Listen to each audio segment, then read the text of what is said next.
Bart Heitch here, Supreme Court's Gunnersville, Alabama, for our third week of play dates. And a nice surprise today coming out of Richland, Tennessee. Coach Chad Hall in his 10th year, second stint for the Lady Raiders, joined by Gracie Braden and Shelby Higgins. Coach, what a good game, and just intense, close, beat a larger school. Came down. Tell us what you think about the play date setting and how the game went. Well, first of all, me and Coach Chili out there, we've known each other for quite a while. He coached in Tennessee, so both of us probably meant a little bit more than just a camp game. Yeah. Even though we're great buddies. I grew up in Woodville, so that has a factor in this. But what we try to do is get better every time. It's great to win, but getting better is the most important thing. We're trying to throw several kids out there, and we're trying to hold kids accountable for the things that we're preaching daily. So some of those substitutions probably are not what we do in a district final situation, but I think we've definitely gotten better. This is day 6 for us.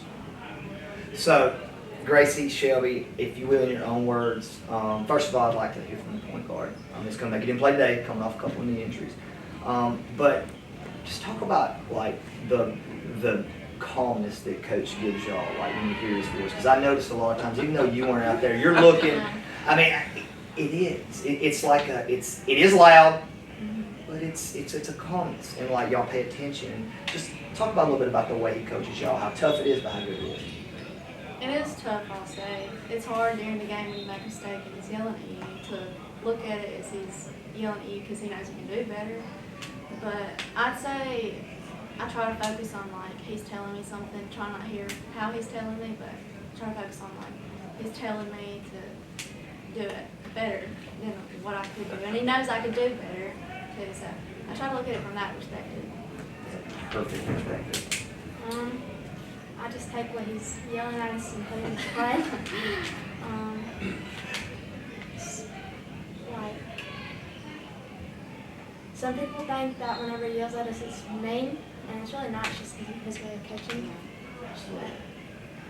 So that was kind of my point, Coach. And like, if you will, talk about like why it's an authoritative voice and you can hear it, but at the same time the girls listen. That's the point I'm trying to get to. Right. And then they make the adjustment. Speak a little bit to these two, and then the rest of your team about why you can coach them so hard, because it's based on that relationship. Well, I'm going to say I hope I can coach them that way because they know I love them. Exactly. We spend a lot of time together. I probably spend as much time with all these kids as their parents do. We've got a great setting where we're at, great school. We're a family-oriented school and family-oriented team, and so I believe that the demands that we try to put on them is acceptable because they understand I love them. Do I cross the line? Sure we cross the line at times. But as we grow, I feel like I let them have some of that autonomy to be able to speak back, not yell back, speak back and have a say in the things that we do. And that's the reason I wanted Gracie to come in here in this interview because I asked her to pick a starting lineup earlier last week, and it floored her that I asked her. And I don't want anybody to be mad at me. Well, I need that leadership to say this is who we need. And Shelby's growing, as you can tell by her what she taught right there. Her demeanor is not a killer. She's got killer skills, but her demeanor is not killer, and that's why I preach at her so much. Over the years, I think I've changed a lot. You think that's loud, but you go back 23 years, and that's probably soft.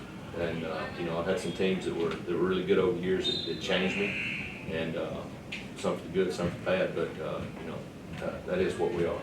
Well, I played for a coach in high school that it was worse because his face turned red too while he was yelling and stuff, and that's not necessarily the case here. Once again, it's in mid-season because that's what people say. You're so there's a progression.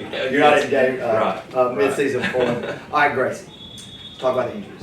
Freshman year, knee injury, and then last year you're rolling along. Early January happens again. Just the perseverance that you have to go through, and what has that been like? And when you get back, what are the things that you're going to do to make sure this team is ready to go come time for basketball play? I would say that it's definitely hard to go through it, but sometimes I especially felt like this second one was a little bit of like a blessing because it was like freshman year, I obviously got injured and it sucked because I was like just like getting started. Getting the click. Like, Yeah. I was just getting the click too, and like that game I was doing good, and then it just all of a sudden happened. And like, you know, I had to sit on the bench and like watch the rest of the season, but like this past season, it's been like different because I've actually tried to like understand the game and like see what, if a mistake happens, I'll like put myself in that person's shoes and I try to see what Coach Hall's saying to them so I can understand it. Like, I feel like that's actually helped me, like, with knowing basketball and like knowing how the game's going and stuff like that. But what was the other question? Well, that, first of all, I'd like to go to that. The next question is, what are you going to do and work on, you know, getting back to sharpen your skills to make this team successful? But to that point, though, the whole reason I asked you that, like, she may be a basketball coach one day, because that to be able to sit over there, and the reason I asked the question about injuries, because there's a lot of kids out there that watch that they get hurt and they don't understand why, and like we're big believers here in, you know, there's always an opportunity behind. Whatever. The answer was absolutely perfect. I mean, you couldn't have been scripted better. But the second question is, getting back. When are you coming back?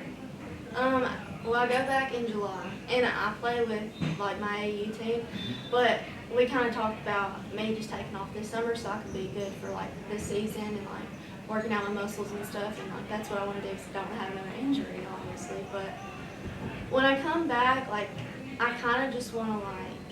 Obviously, I want to be a good leader for the team, which I feel like I am now already because I'm a point guard.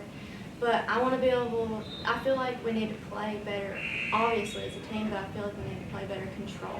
Like, I feel like we don't have, and I feel like we do have that out there, but I feel like we're missing a part that, like, is somebody able to take the game and be like, okay, slow down, let's get it together. And I feel like when I come back, I want to be that part, like, where the game's starting to get like shaky, and I want to be able to go out there and I want to be able to like, okay, I got this in my hands, let's slow down. So I feel like when I come back, I need to be able to handle it and have control with the ball. I guess be a good teammate, which I'm trying to be a good teammate while I hate sitting on the bench, But I mean that's a point guard answer. I mean that's coming back and helping your team, run your team, and being a coach on the floor. That's exactly what you explained. So he doesn't have to do all those things and get as loud as he does sometimes at you. This is gonna be a good progression. Coach. Yeah, absolutely. I mean, let me add this. Go ahead. We're believers. We believe in Christ. Yeah. And this second one has changed us. I mean, I'm about to get emotional, but it's changed us. And yeah, I think she understands there's a purpose, and I believe her future has been shaped by this knee. Not just basketball, but she wants to kind of go into the athletic training, but that may lead to coaching as well. So it's going to be vital for us. And I've tried to talk to her more on the bench. You know, there's so many kids that go through knee injuries and they suffer from depression. And I really, you know, I thought that might happen to her as a freshman, and as she's just about to get back to really 100%, probably her best game happened the night before her knee injury, and it's just a freak. She got tied up in some.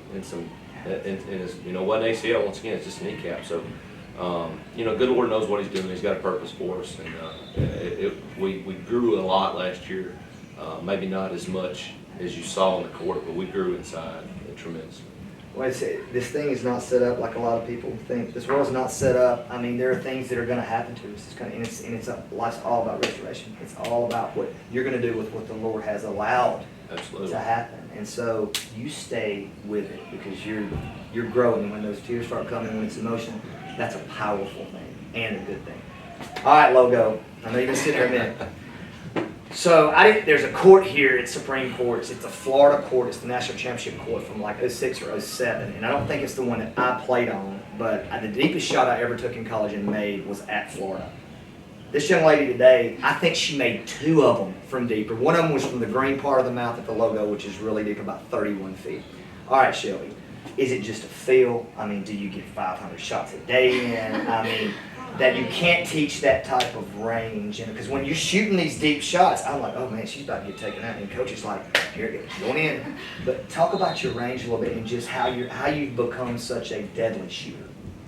Mainly in my 8th grade season, I just noticed I could shoot it deeper, and I continued to back up and see how far I could go. But really, I just try to take the best shots for the team and for me, and what I feel like I can do. But mainly, I mean, I don't lift a lot to do those deep shots, but I don't know if it comes naturally or what, but I've started lifting, and I'm hoping that helps me.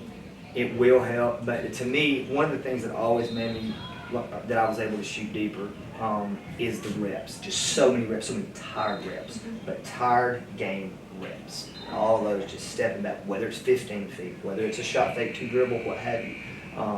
But deadly shooter, and if you add a shot fake to that and 2 dribbles, it's going to be real serious. Dribbles forward. Forward.